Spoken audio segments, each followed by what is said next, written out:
Tantangannya buat saya adalah bahwa karena tidak ada catatan sejarah sedikit pun mengenai Nyai Kapu.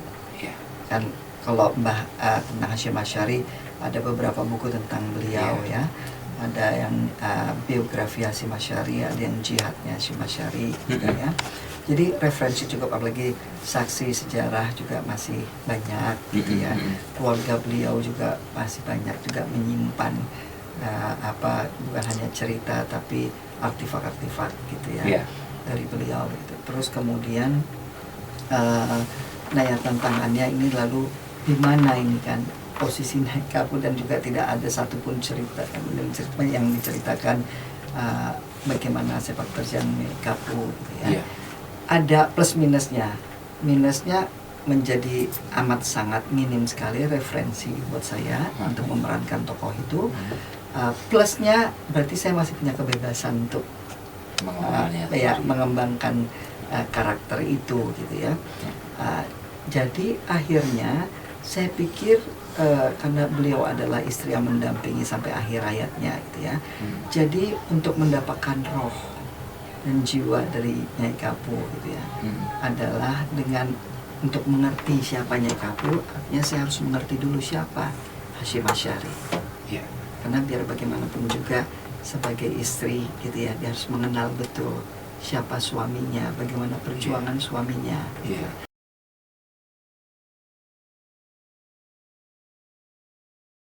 Tapi pengalaman saya dalam memainkan Cut Nyadin dan itu Nyai Kapu, karena itu kan bukan tokoh fiktif, itu tokoh yaitu semua hamba Allah yang memang pernah hidup di zamannya gitu kan ya, bahwa ada cerita berarti yang sudah ditulis di dalam kalam Allah gitu, tentang beliau-beliau itu. Nah saya pikir ya para ahli sejarah boleh saja membuat catatan sejarah sebanyak-banyaknya tentang seseorang ya, akan tetapi yang paling tahu, yang catatan sejarahnya paling lengkap adalah Tuhan di kalamnya itu. Saya kan bukan setan yang mau mencuri, ditimpuk pakai bintang gitu kan. tapi saya pikir hanya dengan coba menyambung silaturahmi dan komunikasi saya dengan Tuhan yang menciptakan kita semua, menciptakan bumi dan langit, alam semesta, termasuk hamba-hambanya itu, termasuk saya gitu ya. Yang terdahulu apa yang akan datang itu hanya Tuhan yang tahu. Jadi saya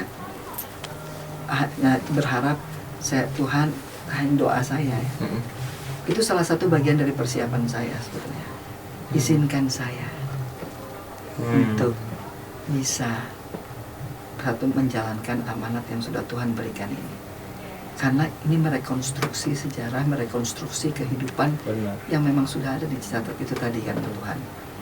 Jadi ini sudah menjadi catatan dari sejarah juga dari Tuhan.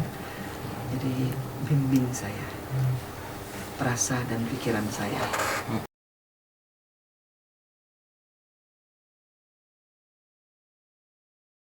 Pasti berbeda, karena nangis saya waktu ayah saya meninggal persis harinya aja saya nggak begitu menangis gitu, karena saya udah 2 bulan bersama ayah saya di rumah sakit gitu ya. Pasti beda lah, kucing kita nangis juga pasti beda, nangis kita ditinggal pacar, patah hati atau apa pasti beda gitu ya. Pasti berbeda. Nangisnya saya menangisnya Kapu pasti berbeda sih gitu ya. Nah kemudian jadi saya udah konsentrasi tinggi, tapi terus mau pindah yang syuting di dalam masjid, itu mau ambil reverse dulu yang keluar kan, karena mengejar matahari. Jadi diambillah dulu yang sari yang di tembok, nangis waktu Hasyim Asy'ari meninggal jenazah masjid kan ada Sari istrinya Harun kan nangis di tembok waktu Hasyim Asy'ari meninggal. Nah setelah di halaman ambil adegan itu dulu. Itu kira-kira selesai udah menjelang maghrib. Nah waktu habis ambil yang di halaman itu saya duduk di tangga ya, di tangga masjid, nanti saya kasih lihat fotonya. Lalu sampai menunggu Sari syuting itu kira-kira 2 jam pengambilan gambar itu, saya duduk terus di tangga masjid. Saya diam, saya nggak mau berusaha tidak mau, pokoknya menjaga konsentrasi lah. Ada yang mau foto, saya cuma ngangguk aja, ya silahkan, tapi saya tunjukkan juga muka bahwa saya tidak mau diganggu sebetulnya gitu ya, karena saya pikir kalau saya lepas ini mood saya itu susah sekali untuk mengembalikan, untuk mendapatkan sedalam itu gitu ya. Ternyata ya Allah, terus Mas Rako bilang, Mbak maaf ya Mbak ya, kita belum bisa syuting yang adegan ini karena habis maghrib nanti ada pengajian, jadi kita baru bisa ambil setelah Isya. Oh ya nggak apa-apa Mas, bilang. Udah aku sampai cari tempat ngumpet supaya nggak diajak ngobrol, supaya nggak ada yang minta foto. Aku ngumpet, aku diam 2 jam, lebih 4 jam kali itu aku diam gitu ya.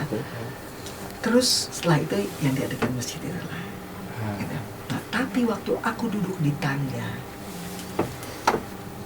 ini aneh gitu ya. Mas Slamet sih emang pernah ngeledek aku, si Christine sih bukannya acting, kesurupan dia. Aku pikir orang kesurupan itu ada 2 hal gitu ya, trans kan. Orang trans itu ada 2 hal. Satu emang jiwanya kosong, satu dia dalam tingkatan konsentrasi yang tinggi, maka dia trans. Tapi saya kan bukan sulap gitu kan, saya pemain, dan pemain tuh menurut saya harus mempunyai mental yang kuat, keimanan yang kuat.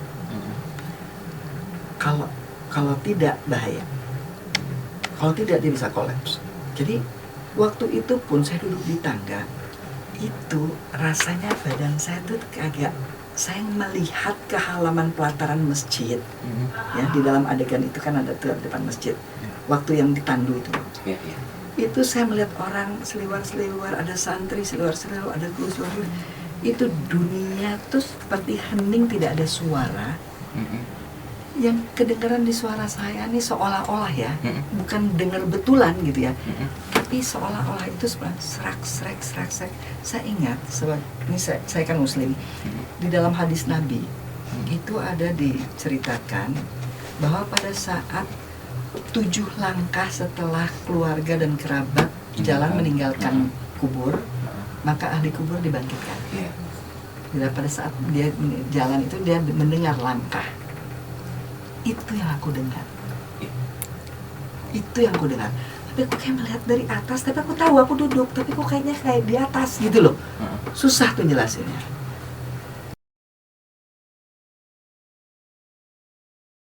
Nah, waktu diskusi di IAIN di Surabaya, kita tidak mungkin bisa mengerti kalau kita belum bisa menjiwai, gitu ya. Apa dan bagaimana perjuangan beliau-beliau yang perjuangan NKRI, gitu ya. Terus ada satu mahasiswa tanya, kan kita bukan pemain film, gimana supaya kita bisa menjiwai, gimana bisa kita menjiwai? Pertanyaan saya satu, gak ada hubungannya sama film. Kamu pergi umroh buat apa? Saya bilang, ya karena wajib. Bukan itu jawabannya. Kenapa diwajibkan? Kan saya balik lagi bertanya sama dia, kenapa diwajibkan kamu pergi umroh? Gitu kan? Napak tilas kan? Itu loh. Napak tilas Siti Hajar, napak tilas Nabi yang diejek sama, ya kan, para penentangnya waktu itu kan, makanya dia waktu sa'i dia injit-injit itu kan supaya menunjukkan bahwa dia masih kuat. Iya kan? Napak tilas supaya kita bisa merasakan dan menjiwai. Itu saya bilang ke saya. Nah, jadi saya itu bukan yang sekedar main film, saya napak tilas.